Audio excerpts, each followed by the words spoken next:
Magandang araw sa lahat. Ako si Dr. Dra Ligaya Santos at ngayon ay pag-aralan natin ang masikreto sa pangangalaga sa balat gamit ang Prela seed oil at iba pang natural na sangkap. Napanood niyo na ba ang sarili niyo sa salamin sa umaga pagkatapos magugas? Mukha at napansin na ang inyong mukha ay mukhang pagod at walang buhay? Marahil, marami sa inyo ang nakaranas na nito. Isang araw ay titingin sa salamin at mapapansin ang lumalaking kunot sa gilid ne mata at sa paligid ne bibig at mapabuntong hininga.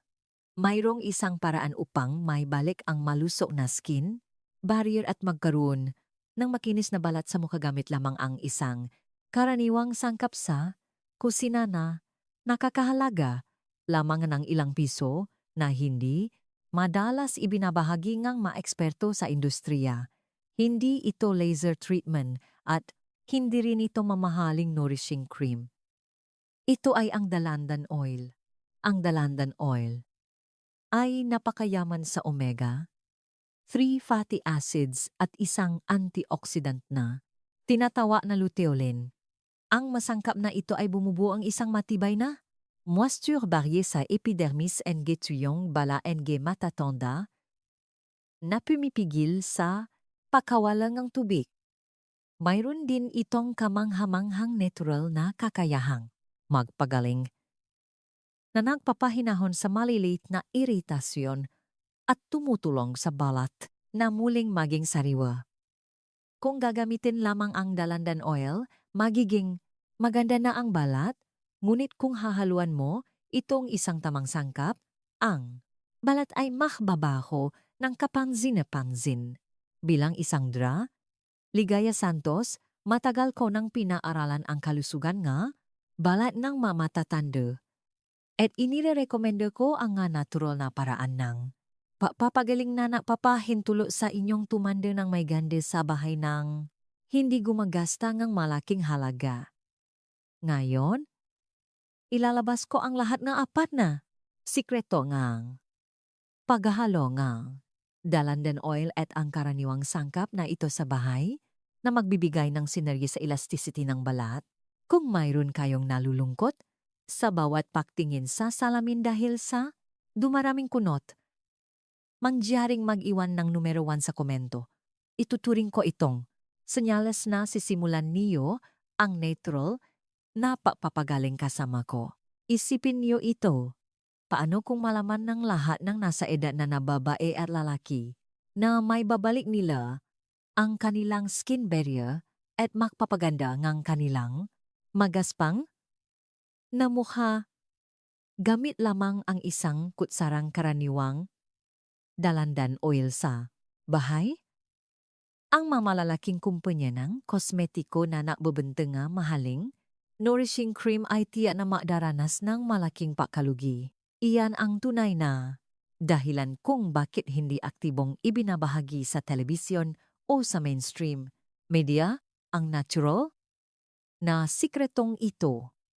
Ang kanilang layunin ay kumita, ngunit ang aking layunin ay ganap na naiba. Sa loob ng ilang dekada, pinag-aralan ko ang kalusugan ng balat ng mamatatanda at nakakita ako nga napakaraming taon na sumusuko sa pakaalaga ngang balat dahil sa manipis na pitaka at nalulungkot. Nais kong pigilan kayong maaksaya? Nga! Mahalagang pera dahil sa commercial na marketing. Ang pagbabalik sa inyong kakayahang pangalagaan, ang inyong sarili gamit ang regalo ng kalikasan ang dahilan kung bakit ako naririto. Kaya, anong kamanghamanghang bagay ang ginagawa ng dalandan oil sa balat ng ating matatanda? Hindi lamang ito isang simpleng remedyo sa bahay, kundi isang kamanghamanghang mekanismo na batay sa gamgeng balat. Kapa umabot na sa 60 taong gulang unti-unting natutuyo ang natural na moisture barrier na bumabalot sa ibabaw ng balat. Kapag nawala na ang tubig sa hangin, ang collagen na sumusuporta sa balat ay pumupunit na nagiging sanhingang malalim na kunot. Kapag nilagyan ng dalandan oil ang balat, may mangyayaring kamangha-mangha. Ang malaking halaga ng omega, 3 fatty acids na bumubuo ng halos 60% ng dalandan oil ay bumubuo ng perpektong bioprotective film sa epidermis ng balat. Ito ay parang matibay na kandado na pumipigil sa pagkawala kahit isang patangang tubig. Ang susi sa makinis na balat nung kabataan ay ang moisture barrier na. Ito at ang dalandan oil ay perpektong ginagampanan ang papel na yon. Bukod pa, rito ang dalandan oil ay napakayaman sa isang malakas na antioksidana, tinatawag na luteolin. Ang sangkap na ito ay may mahusay na papel sa papigil sa mga free radicals na nagpapabilis ng pagtanda at sakit sa balat at sa pagpapahinahon ng maliliit na pamamaga. Ito ay nagsisilbing matibay na kalasak upang maiwasan ang karagdagang pakasira ng collagen sa dermis dahil sa panlabas na stimuli. Ang mamahaling chemical creams na karaniwan nating ginagamit ay pansamantalang nagpapakinang lamang sa ibabaw ng balat at hindi nagbibigay ng pangmatagalang solusyon. Sa halip, sa pangmatagalan, may pangganip na bara ang mga pores at bawasan ang natural na kakayahan ng balat na magpagaling. Ngunit iba ang dalandan oil. Isang regalo mula sa kalikasan. Ito ay dahan-dahang tumutulong sa ating balat na muling may bali ang natural nitong kakayahang mapanatili ng kahalumigmigan. Ito ay isang tunay na proseso natural na pagpapagaling na papatibay muli sa manipis at sensitibong skin barrier ngang matatanda ng walang iritasyon. Hindi ba kamangha-mangha na makakamit mo ang napakalaking epektong proteksyon sa balat gamit lamang ang isang kutsarang dalandan oil mula sa kusina nang hindi gumagasta ng daan-daang libong piso? Dito, nais kong suriin ang kasalukuyan ninyong kondisyon ng balat. Kung pagising niyo sa umaga at pagkatapos maghugas ng mukha, ang inyong balat ay parang pinupunit, malakas ang pagila, may balat at tuyo, mangyaring mag-iwan, lamang ng 2 salita sa komento. Tuyo. Pag-aralan ko nang maingat ang bawat isa sa inyong mahahalagang komento at sa susunod na video, ihahanda ko ang isang espesyal na personalized skincare diet para matanggal ang pagkatuyo sa matatanda. Huwag mag-alala mag-isa at taos puso akong umaasa na sisimulan niyo ang paglalakbay sa pagbabalik malusog na balat kasama ako. Maminamahal, kahit gaano pakahusay ang dalandan oil bilang regalo na kalikasan, wala itong silbi kung hindi niyo titigilan agad ang mga ginagawa ninyo araw-araw sa umaga at gabi. Sa halip, ito ay lalo lamang magpapabilis na pagkasira ng skin barrier. Parang pagbubuhos ng tubig sa butas na banga. Nakakagulat na maraming matatanda ang matibay na naniniwala na ang manggawin na kanilang inulit-ulit araw-araw ay mabuti para sa balat, ngunit sa katunayan, ang maito ang pangunahing dahilan kung bakit mabilis na tumatanda ang balat. Ngayong gabi, isa-isang tatalakayin ko ang 4 na pinakamasamang gawi sa pahuhugas ang mukha na hindi niyo dapat gawin. Ang una ay ang paghuhugas ng mukha gamit ang mainit na tubig na umusok. Maraming tao ang nag-isip na kapag lumalami ang panahon, ang pahuhugas nga mukha gamit ang mainit na tubig ay magbubukas ang pores at matatanggal nga madumi sa balat. Ngunit ang mainit na tubig ay ang pinakamapaminsalang gawin na ganap na natutuna ang huling natural na protektibong layer na natitira sa manipis na balat ng matatanda pagkatapos ng edad 60. Ito ay tulad ng pagbubuhos ng mainit na tubig sa mamantika na kawali upang linisin ito. Dahil ang mga kapakipakinabang na protektibong layers sa mukha ay nahuhugasan sa kanal, pagkatapos mahugas ng mukha, ang mukha ay parang pinupunit at sa huli ay nagiging sanhingang mas malalim na kunot. Ang pangalawa ay ang pakuskos ngang mukha ng malakas gamit ang tuwalya kapa. Pinupunasan ang tubig pagkatapos mahugas ng mukha. Ang balat ng ating mukha ay mas manipis at mas maselan kaysa sa iniisip natin. Naalala ko ang isang sate semangkumenta, taong gulang na ginang na nakilala ko habang nabibigay ng konsultasyon sa kalusugan. Siya ay isang taong nakasanayan ng mahugas ng mukha ng malakas gamit ang magaspang na tuwalya araw-araw upang matanggal ang dumi sa mukha. Nakalulungkot dahil sa accumulated friction ng tuwalya sa loob ng ilang dekada, nawala ng elasticity ang kanyang balat at lumaylay ito nang hindi na may babalik. Hindi niya alam kung gaano siya nalulungkot ng malaman niya ito nang huli. Kapag pinupunasan ang tubig, siguraduhin na dahan-dahang tapikin ang balat gamit ang malambot na tuwalya tulad ng pahawak sa balat ng isang sanggol. Ang pangatlo ay ang pag-iwan ng face mask sa mukha ng mahigit 30 minuto o hanggang sa matuyo ang maskara sa hangaring magbigay ng mas maraming sustansya. Mayroon ding mataong nakakatulo habang may maskara sa mukha habang nanonood ng telebisyon. Lunit ang maskara pagkatapos ng 20 minuto. At kapag nagsimula nang matuyo ang ibabaw nito, ay nagiging isang nakakatakot na tool na masahol pa. Sinisipsip ang kahalumigmigan na mahirap na naipon sa loop ng balat. Ang matagal na pag-iwan nito ay hindi nangangahulugang mas mabuti. Ang ikaapat ay ang pagpahid ng lumang dalandan oil na may maasim na amoy sa balat dahil sa pahihinayang. Dahil sa aman sa omega-3, ang dalandan oil ay madaling masira kapag nakahantat sa hangin. Kung ang amoy ng dalandan oil ay nawala at nakaroon ng malansang amoy, nangangahulugan ito na ito ay sira na. Ang pagpahid ng ganitong sira na dalandan oil sa balat ay parang direktang paglagay ng free radicals na nagpapatanda at nagdudulot ng sakit sa mukha. Nagdudulot ito ng matinding pamamagas sa balat at nagpapabilis ng pagtanda, kaya huwag kailanman pahiran ang balat ng dalandan oil na matagal ng bukas at nagbago ang amoy at itapon ito ng walang pag-alangan.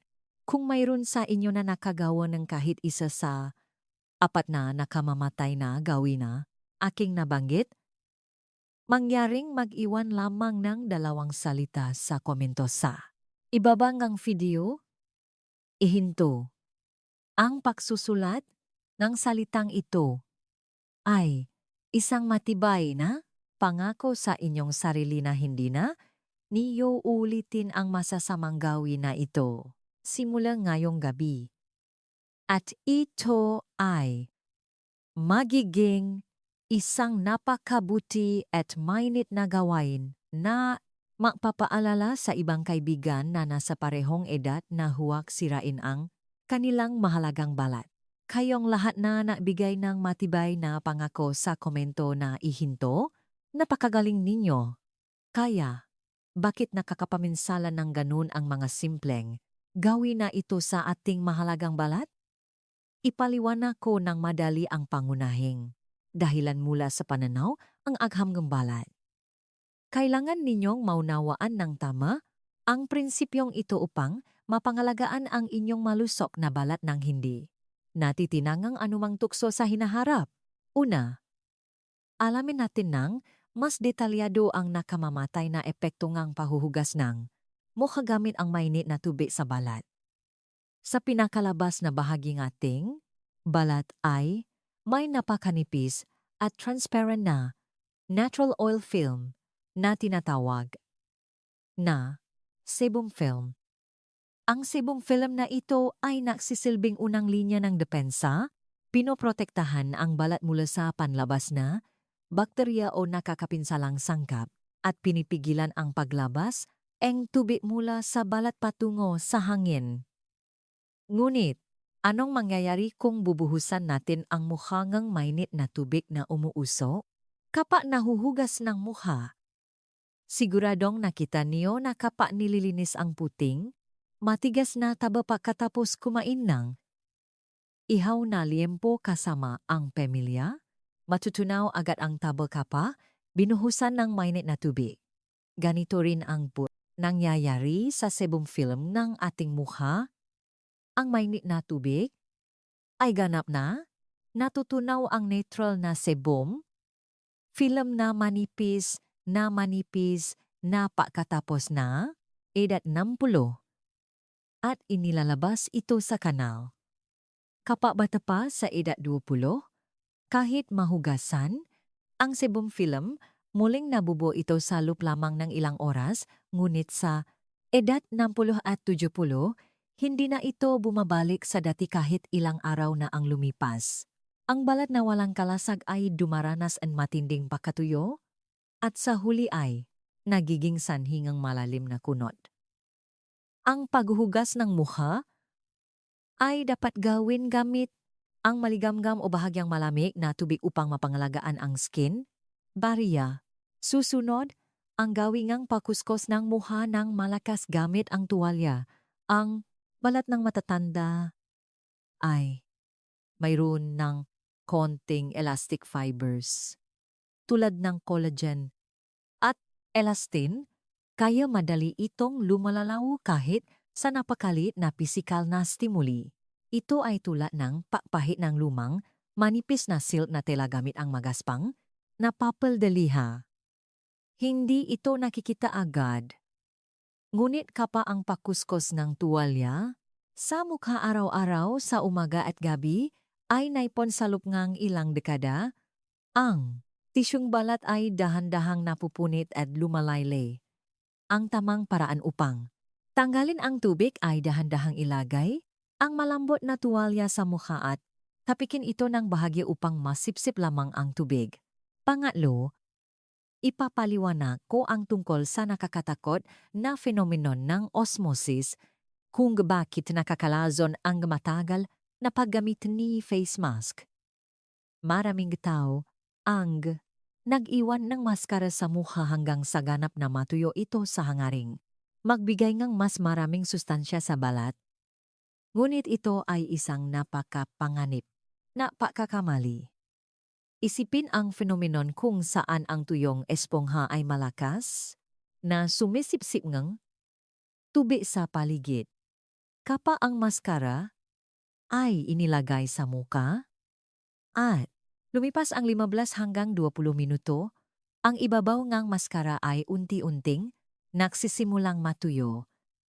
Mula sa puntong ito, ang maskara ay hindi na nagbibigay ng sustansya kundi sa halip ay nagsisimula ng walang awa na kunin ang mahalagang kahalumigmigan na natitira sa loob ng inyong balat. Ito ang dahilan kung bakit pakiramdam niyo ay mas matigas ang balat pagkatapos mag-iwan ng maskara ng matagal. Kahit gaano pa kahusay ang natural na maskara, ang pag-iwan nito ng hindi hihigit sa 20 minuto ay ang gintong tuntunin upang mailigtas ang balat. Panghuli, ang panganib ng sira na dalandan oil. Ang omega-3 fatty acids na sagana sa dalandan oil ay nababago ang istruktura at nagiging peroxide lipid kapag nalanta sa hangin, liwanag at init. Kung mayroon itong hindi kanais-nais at maasim na amoy sa halip na ang mabangong amoy nito, nangangahulugan ito na nasira na ito. Ang pagpahit ng ganitong sira na dalandan oil sa balat ay tulad ng direktang paglagay ng free radicals na nakpapatanda at nakdudulot ng sakit sa muka, Naidudulot ito ngang matinding pamamaga sa balat at napapabilis nga. Pagtanda. Kaya huwag kailanman pahiran ang balat ng dalandan oil na matagal nang. Bukas at nabago ang amoy at itapon ito ng walang paaalangan. Tulad nito, kung hindi mo alisin ang mga pangunahing sanhingang pakasirangang balat, kahit gaano pakahusay ang supplements na kinakain mo at ang mga cosmetics na ginagamit mo, hindi mo kailanman mapupunan ang butas na banga. Ang pagtigil sa masasamang gawi ay ang unang hakbang sa tunay na pangangalaga sa balat.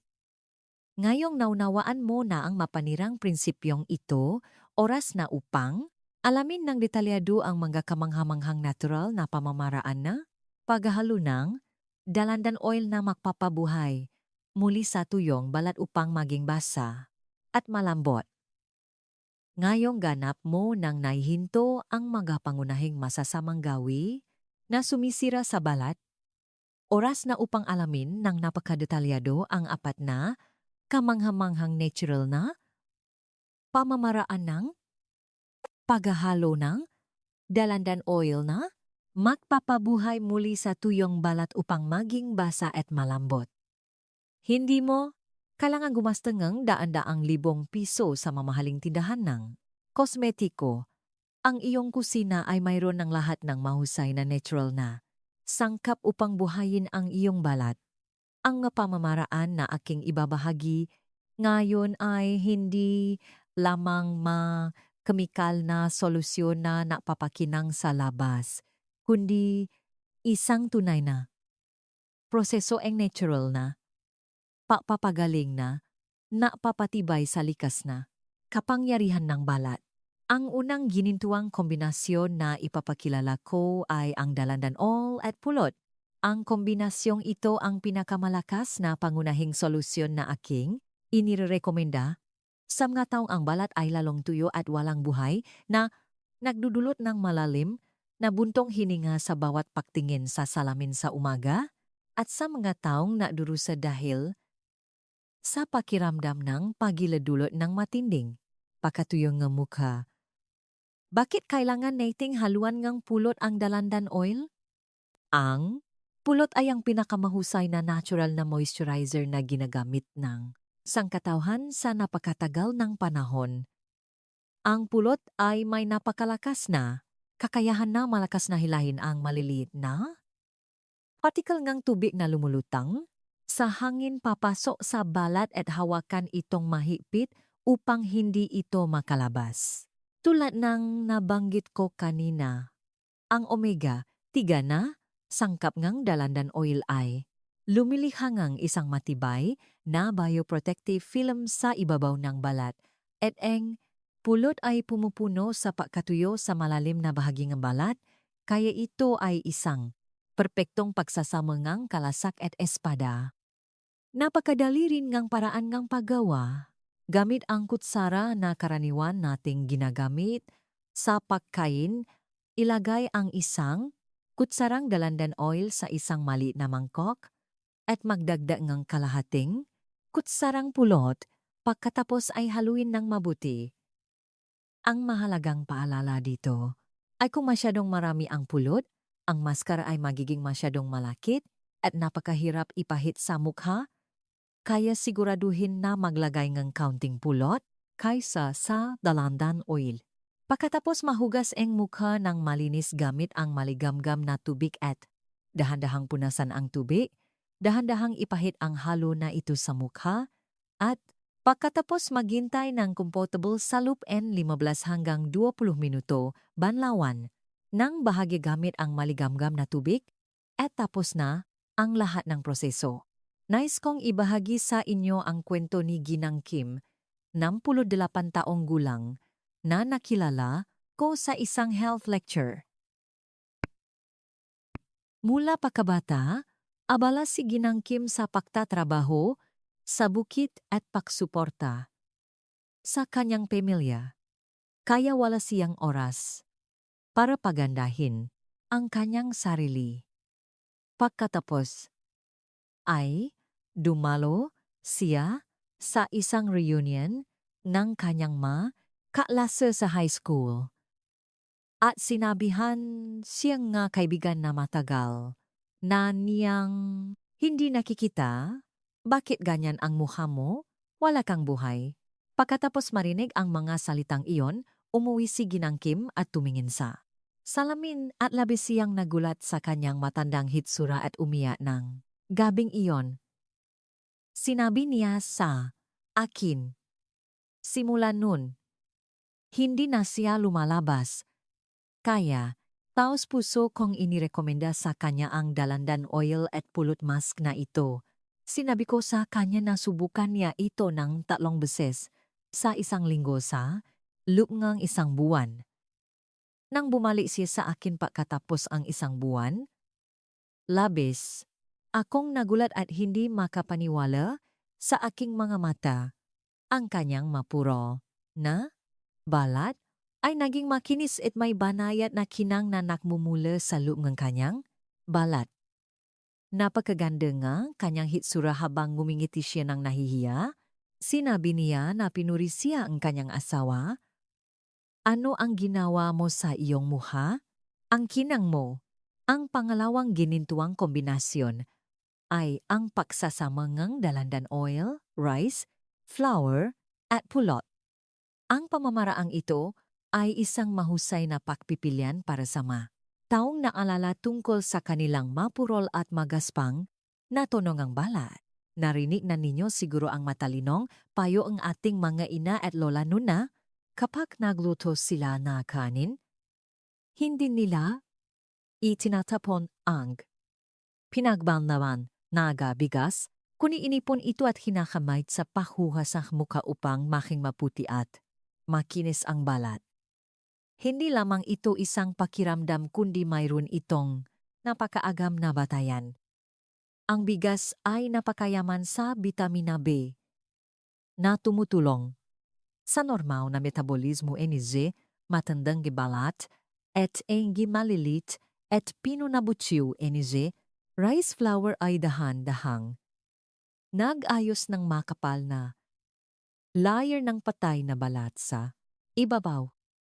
Enge balat nang walang iritasyon.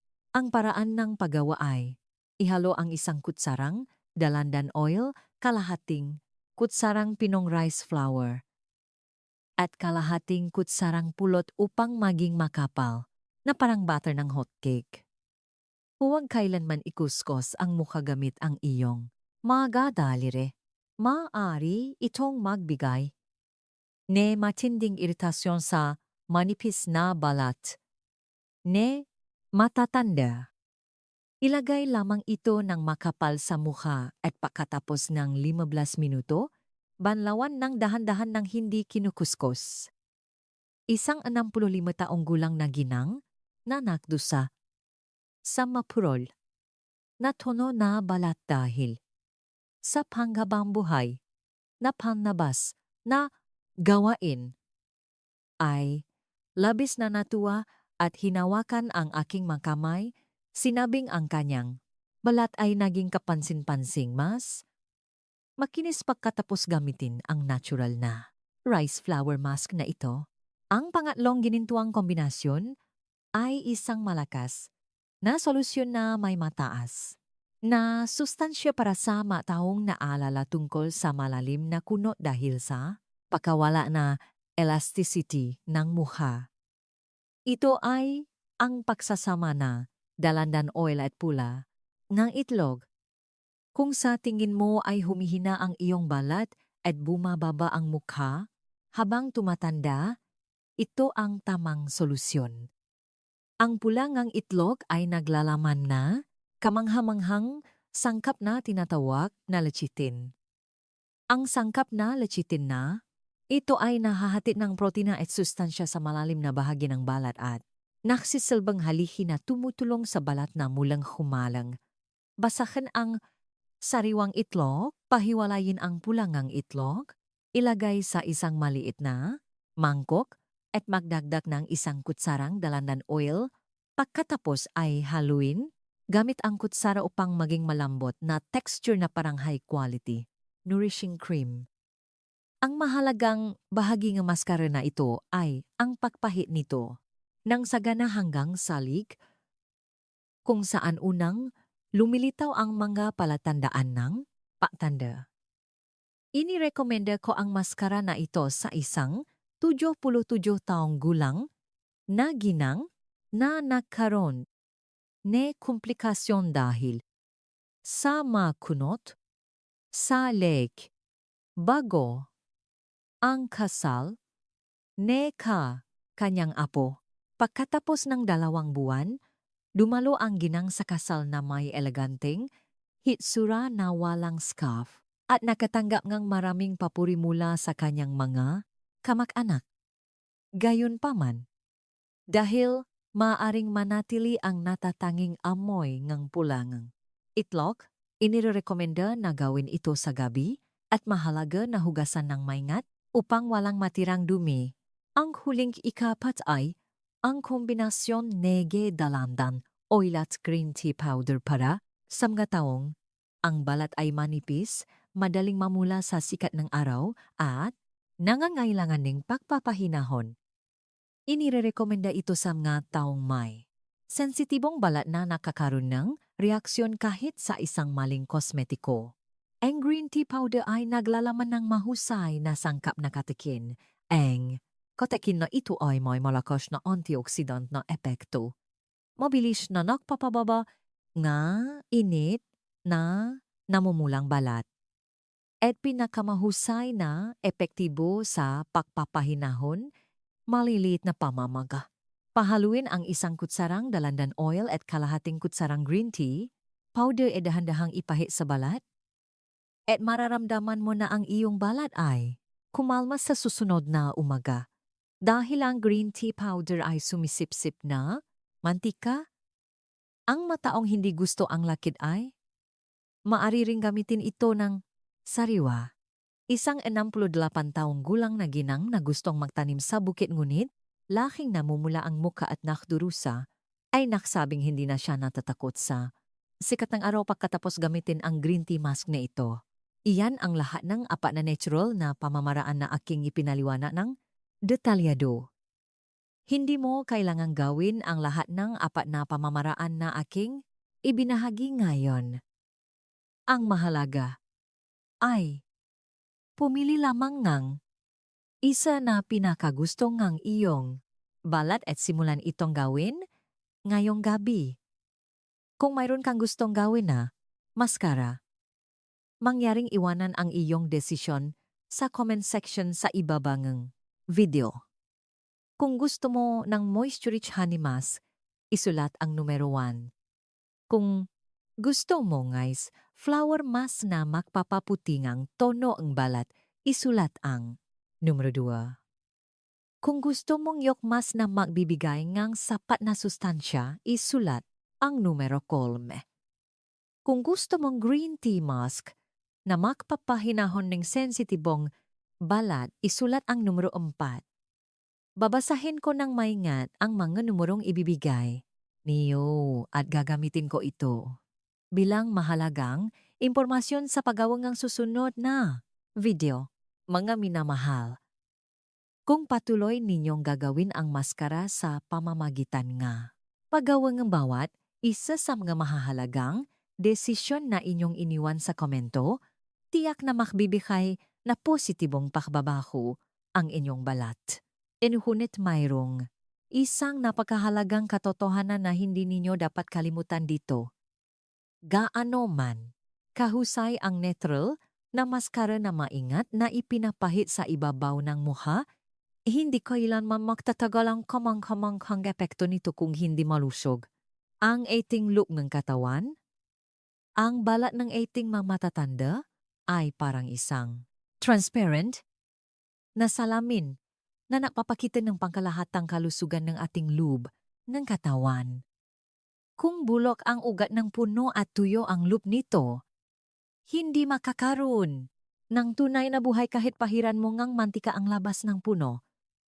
Kaya, kasabay, ng paggamit na maskara, kailangan mo ring sundin ang 3 mahahalagang gawi.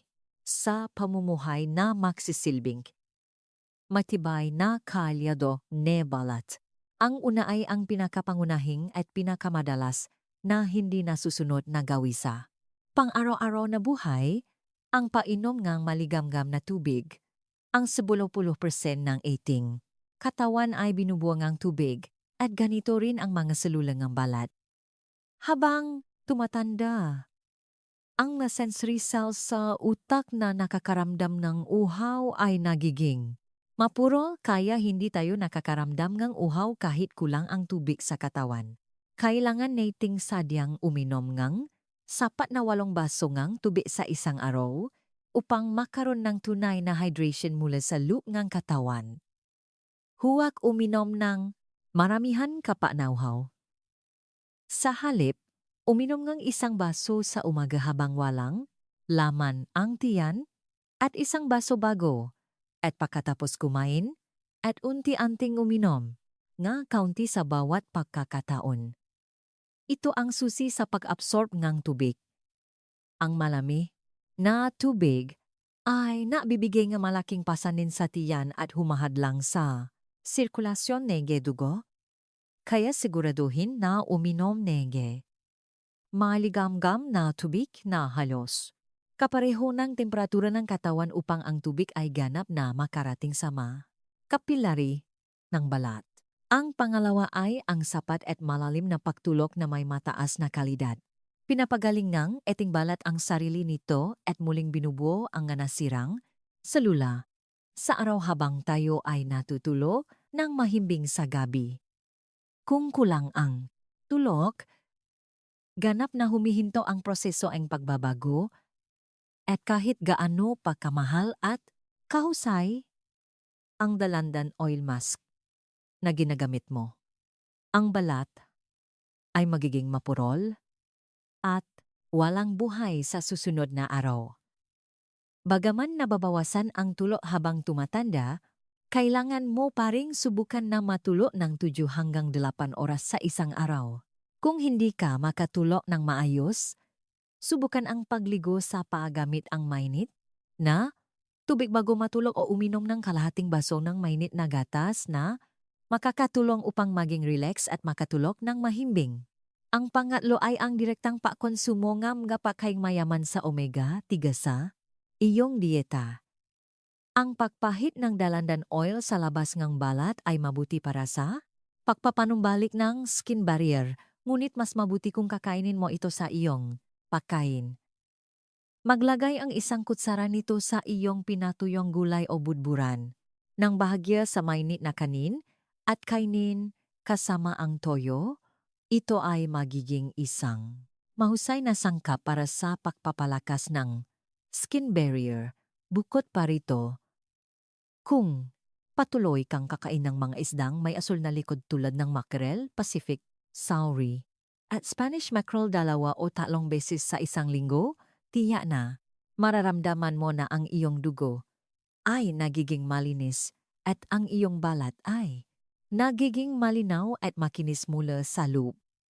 Ang 3 malusog na gawisa, pamumuhay na ito ay matibay na haligi na sumusuporta sa iyong ginagawang Dalandan oil mask upang may pakita ang pinakamahusay na kakayahan nito sa iyong muha.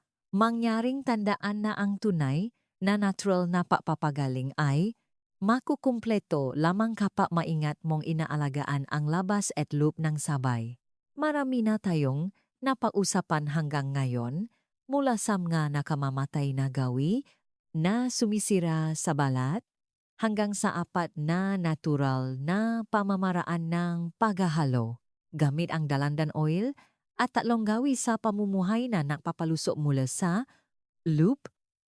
Lahat ay tinalakay ng napakadetalyado. Marahil mayroong sa inyo na nag-alala, paano ko matatandaan ang lahat ng ito dahil sa damingang impormasyon? Kaya, upang madali ninyong masundan simula ngayong gabi, buod ko, ito ng malinaw sa 3 hakbang. Hindi niyo kailangang mag-isip ng komplikado. Tandaan lamang ang 3 bagay na ito. Ang unang hakbang ay matapang na itapon ang masasamang gawi bago maglagay ng Magandang bagay sa bala at tuminom ng supplement, ang pinakamahalaga ay itigil ang mga gawaing nakakapinsala sa ating katawan. Dahil walang silbi kahit gaano, pakamahal at kahusay ang bagay na ilalagay mo kung ibubuhos mo. Banga. Simula ngayon, matapang na itapon ang gawi ngang pahuhugas ng mukha gamit ang mainit na tubig na umuso. Kailangan mo ring itigil agad ang pakuskus na, balat ng malakas gamit ang tuwalya pagkatapos maghugas ng mukha. At kapag gumagamit ng maskara, kalimutan ang pagnanais na magbigay ng mas maraming sustansya at hugasan ito ng dahan-dahan pagkatapos ng 20 minuto. Kung itatapon mo lamang ang masasamang gawin na ito, marimong mapabagal ang bilis nga pagtanda ng balat ng higit sa kalahati. Ang pangalawang hakbang ay pumili lamang ng isang pamamaraan na akma sa iyong balat at gamitin ito. Kanina, ipinaliwanag ko ng detalyado ang apat na ginintuang pamamaraan ng paghahalo ng dalandan oil sa pulot, rice flour, pulangang, itlog, at green tea powder. Hindi mo kailangang subukan ang lahat ng apat na ito mula sa simula. Pagkatapos maghugas ng mukha, tingnan ng maingat ang salamin at surin muna kung ang iyong balat ay pinakatuyo, mapurol, malalim ang kunot, o namumula at sensitibo. At pagkatapos ay pumili lamang ang isa na pinakakailangan mo. Sapat na ang paglalagay na piling maskara sa mukha ng 2 hanggang 3 beses sa isang linggo nang may kaligayahan at kapayapaan upang mapuno nga sustansya ang iyong balat. Ang huling pangatlong hakbang ay protektahan ang balat mula sa loob ng katawan. Kung naglagay ka anje matibay na proteksyon sa ibabaw, ka mukha gamit ang dalandan, oil, oras na upang bigyan na buhay ang loob. Sanayin ang ugali na paginom na isang basong maligamgam na tubig pagising sa umaga at sa gabi, subukang matulog ng mahimbing ng 7 hanggang 8 oras sa pamamagitan ng pagpatay ng telebisyon. Kapag kumakain, maingat na ilagay sa iyong hapagkainan ang mga isdang mayaman sa omega, 3 tulad ng mackerel o Pacific sauri 2 hanggang 3 beses sa isang linggo. Mahal ng gamanoon. Hindi niyo kailangang bigyan ng stress ang inyong sarili sa pamamagitan na pagsubok na haven ang lahat na prosesong ito ng perpektuan.